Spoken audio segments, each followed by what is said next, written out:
Nigerian nation. With the benefit of hindsight, this does not come as a surprise. Past American governments had once announced that Nigeria would break by 2015. When that did not happen after 10 years, they are now taking deliberate steps to make it happen. It seems like the plot they are working on is to instigate a religious crisis in the country by provoking the Muslim population. Recently, the US President Donald Trump made an accusation that there was a Christian genocide going on in Nigeria, even confirming that churches were being burned and Christians killed virtually every day. He then started rolling out conditions to be met by the Nigerian government and sanctions to be considered on government, individuals, and groups. He went on to list Nigeria yet again as a country of special concern. Among the conditions he rolled out was that the Sharia system was to be abolished in the northern states and blasphemy laws be scrapped. Then, last week, a group of Nigerians living in the US, led by one Dr. Ebenezer Obadere, senior fellow at the Council on Foreign Relations, visited the US Congress masquerading as so-called experts on Nigerian affairs to request the Congress to make the US government demand that the Nigerian government put pressure on the northern states to abolish the Sharia system and the Hizbah. At this juncture, we would like to make the following observations. One, even the British colonialists who conquered our land by force of arms could not altogether get rid of the Sharia system. Therefore, no foreign power can do it now, after more than 60 years of independence.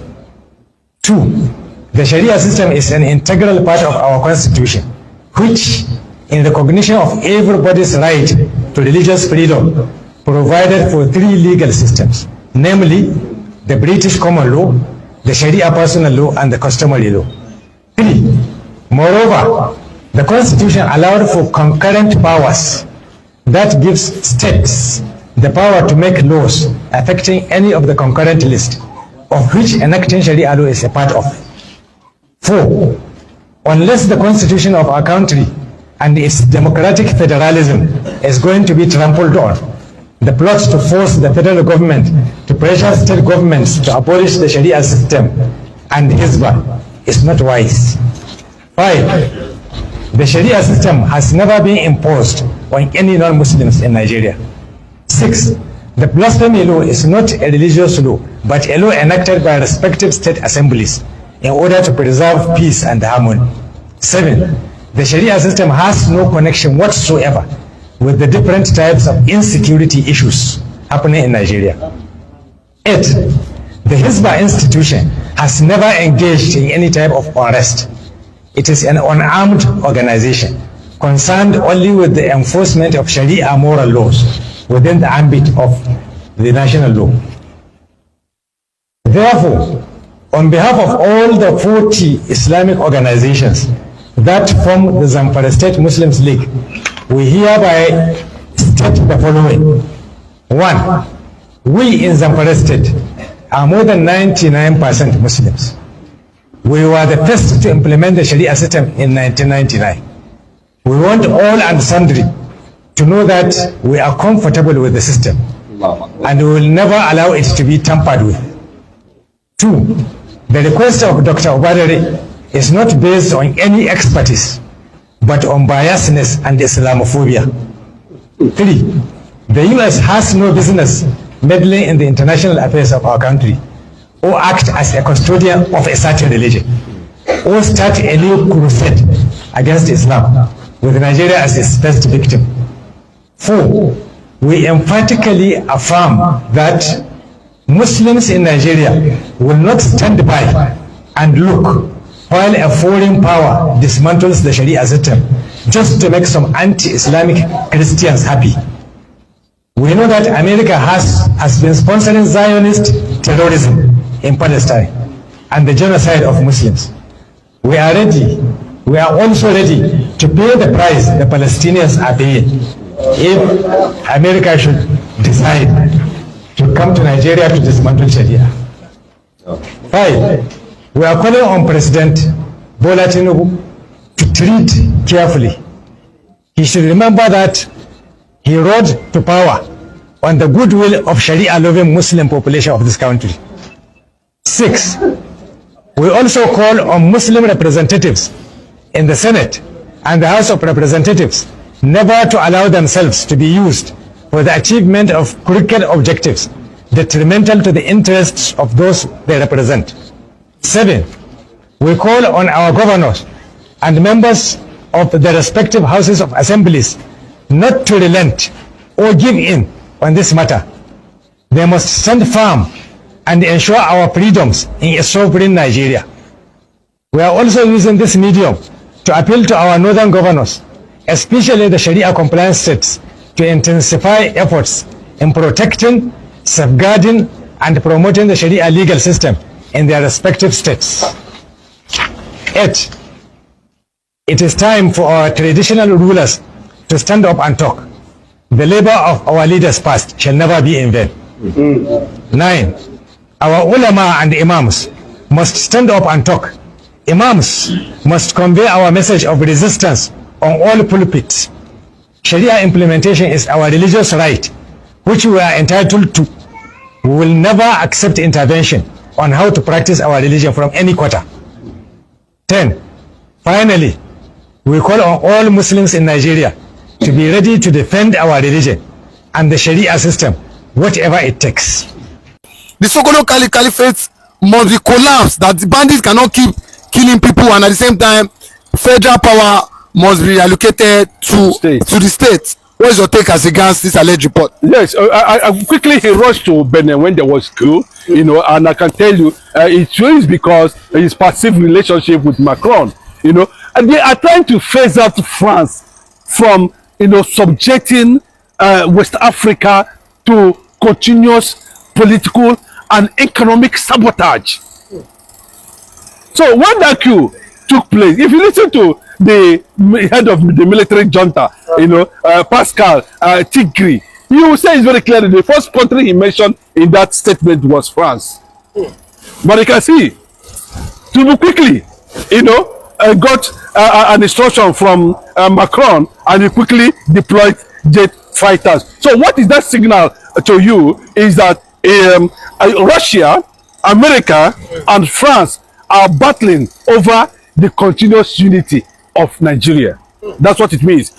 There's an economic angle to it, and there's a political angle, you know, to it also. But let us leave that and face actually what we were discussing. We don't want to go deep and start telling you how gas deal, you know, become an economic political problem, you know, between America and Russia. You know, how the same resources in Africa become a problem between France, Russia, and America. We don't want, that's not what we're talking about. And while we are seeing Sahel nation pull out from ECOWAS and AU, you know, and form their own Sahel Confederate. That's another topic for another day. You know, but we don't want to go into that. But let us look at, you know, a secret memo that was leaked, signaling that whether Bola Ahmed Tinubu is going to carry out that particular, you know, impossible. A lot of analysts say it's an impossible thing. Already signals are coming from the north.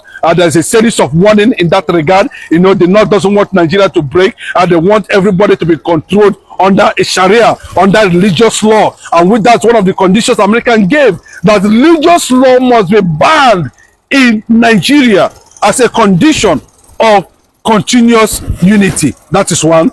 Two, the name of, they should rename Nigeria, possibly as we suggested in that memo. I don't want to quote anybody, but that's what actually was reported to those who have the privilege of having access to that leaked memo. Is going to be United States of Nigeria. And secondly, anything that has to do with Sokoto Caliphate will be totally dissolved. And the last one is, you know, you dissolve federal government power to the states.